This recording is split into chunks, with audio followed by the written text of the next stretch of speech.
भारतीय कांग्रेस दल कला शक्ति प्रदर्शन निर्वाचन प्रचार जोरदार करुछि भारतीय कांग्रेस दल।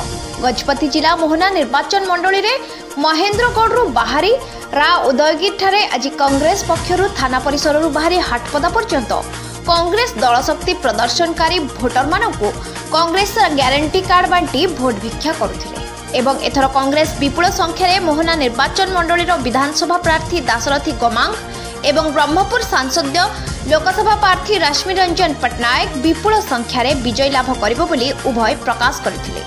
पुणी आज रा उदयगिरी ठारे कांग्रेस अस्थायी ऑफिस गृह दाशरथी गमांग फिता काटी उद्घाटन करी समस्त कर्मी मानकु मिष्टान बंटन करथिले एवं भाषण रे प्रकाश करथिले कि आजिर जनता को देखि कहिले कि एहा एक महाजन समुद्र बोली से प्रकाश करथिले। गजपति जिला आर उदयगिरी मनोज कुमार पाढ़ी रिपोर्ट ओडिशा न्यूज 5।